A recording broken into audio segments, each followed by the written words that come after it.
কখনো কি খেয়াল করেছেন একটা মানুষ হঠাৎ করেই কেন বদলে যায়?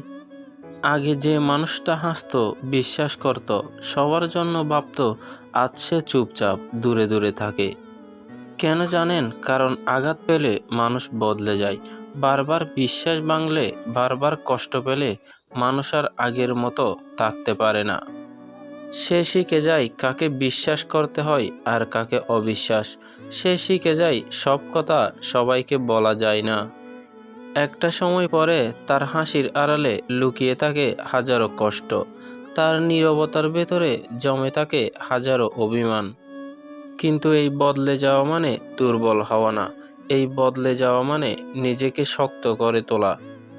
কারণ আঘাত মানুষকে ভাঙে না, আঘাত মানুষকে শেখায় কিভাবে নিজেকে গড়ে তুলতে হয়। তাই যদি জীবন আপনাকে আঘাত দেয়, তাহলে ভেঙে পড়বেন না, নিজেকে নতুনভাবে গড়ে তুলুন। কারণ সবচেয়ে শক্ত মানুষগুলোই সবচেয়ে বেশি আঘাত পেয়ে তৈরি হয়।